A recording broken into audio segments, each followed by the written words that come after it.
Yo, Kippace guy here. Hey, so I have been sitting down and listening to the Jamo S7-25F is their model number. The relatively new floor standing speaker from Jamo coming in at 749. And I told you guys in my unboxing overview video that I had high expectations for Jamo because they haven't made a speaker that I don't like. And I'm going to get right into this review of these tower speakers. I truly like them, and it's going to be very hard to beat them for 749. When I think of that price point, I'm thinking of things from like Fluence. I'm thinking of things from maybe Klipsch, which is the overall company of Yamaha. I'm thinking of things from Polka Audio, maybe even Pioneer. And I truly think that these speakers are probably one of the best, if not the best, at 749. Maybe. And here's why I say that. So I have them set up right now in my home theater. I've done a lot of two-channel listening because I feel like that's the best way for me to tell if the speaker's good or not. Of course, I do listen to movies with them, but it's easier to be a good movie speaker than it is to be a good music speaker. So I did a lot of music listening, two-channel, no subs, no crossover, with and without room correction. And I absolutely like these speakers. They are really good. Any music that utilizes like a hi-hat, a kick drum, snare, cymbals, that kind of music, pop rock, even rock, things like that, sound really good. They have a really chesty mid-range. It's like it's almost attenuated, which I haven't ran a graph yet to see its response in my room because I wanted to listen and then say what I want to say first and then see if I'm right. But it sounds like it has an attenuated mid-bass frequency, meaning that there's a lot of emphasis in that sound stage. Now, it does say on the spec sheet that it reaches about 32 hertz. I'm able to get just about 25 hertz in my room with these speakers, slightly pulled away from the wall, a little bit more than 3 feet. And they do dig pretty deep, but all the attention seems to be around the mid-range frequencies, and it's good for most music, and it's great for movies. But the only problem that I had with these speakers that distracted me in every single song that I listened to was the vocals.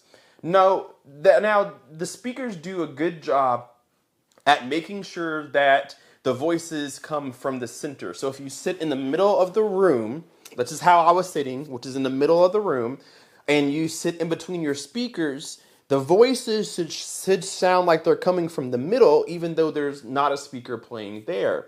So that's called stereo imaging. And these speakers image very well. All my voices came from the center. But my problem that distracted me in every single song was that the voices didn't really seem to be the focal point with these speakers. Like I said, it does great with instruments. Any percussion instrument, it does very well. Plucking a harp, if you're banging on drums, if you're hitting a snare, it does very good. And it makes you smile because it sounds really good and very lively. And accurate at that. But the voices always seem to be behind everything else. And I think that's because of the emphasis in the mid-range. It made some of the voices, male or female, sound muffled to the point where it sounded like they were further away from you than the instruments were. And because of that, it felt like the attention was more on the instruments than it was on the vocalist, which is never what you want in a song. Not that it sounded bad, and it's not a huge disparity between the two, voices and instruments, but it was noticeable for me in every single song. And it's weird because, like I said, the speakers are pulled up into the room, so the voices still sounded stuck in the back of the room, and the instruments sounded closer to you. And if you've ever been to a performance, the instruments are always either to the side of the vocalist or usually behind them, or sometimes even underneath them, like in an orchestra. So to have the voices get stuck back there was really surprising. Now, I think it's because of the height of these speakers. These speakers, if you guys can see, are half the size of my Kef speakers. But the tweeter is at the top of the speaker, so it's close to the height of my Kef speakers tweeter, which is still below ear level when sitting down. So these speakers are even lower than ear level when sitting down, which is why they have an angle up so that they can still project towards your ear. I think if they were taller, this would be less of the problem. But it's a short speaker, and maybe a regular couch would sit lower and it wouldn't be a problem. But for me in this room, I think that having them higher up would justify or suit what I'm looking for. And so maybe if I put some bigger feet on them or rise them, maybe my problem would change or would go away. But I didn't test that. But I will say that toe in is absolutely critical with these speakers, in my personal opinion, because of the height and the angle. If I was to toe them straight, no toe in essentially, I think that I would hate them a lot. I don't think I would like them.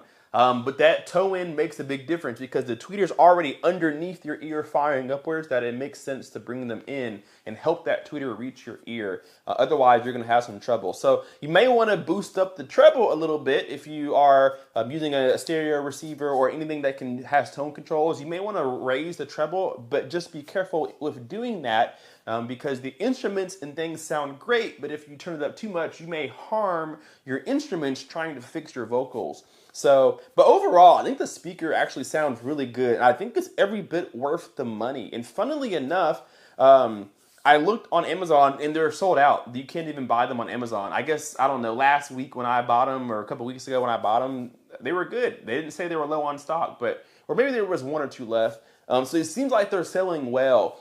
This is for the blue ones that I have. There is a gray color as well, but it looks like they're selling well. And I think if you're in the ballpark to upgrade your current system, maybe you have an older Yamaha setup, or maybe you're getting into home theater, I think these are solid.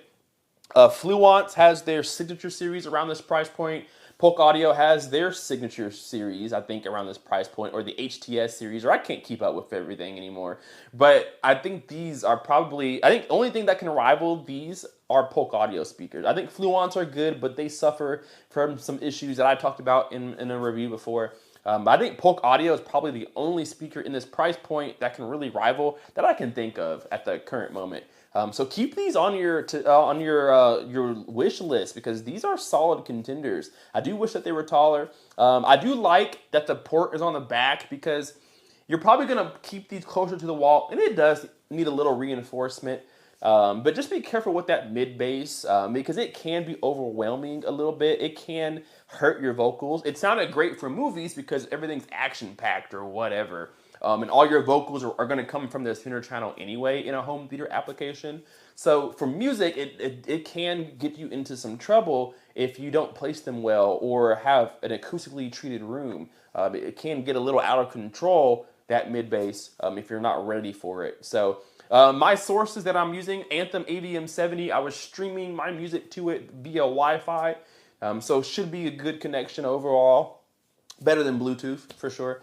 I was using Tidal, its highest bit quality, and I'm using, if I didn't say AVM70, that's what I'm using as my processor, and a Monolith 7x200 to power these speakers, so they're getting good juice. I mean, they're rated down to 4 ohms, 120 watts or so, I think. I'm getting way more power than I need for these speakers, and they can handle it. They get really loud too, so kudos to Jamo. I really like these speakers a lot. They are my favorite speakers that they have made.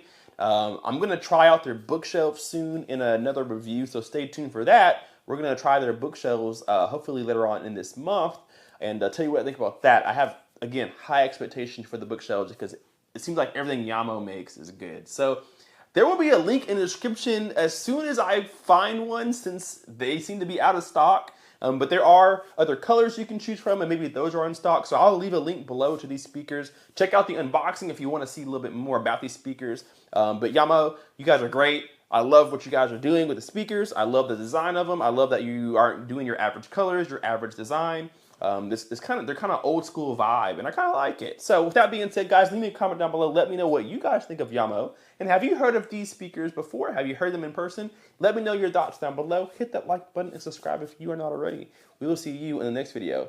Tape this guy out. Peace.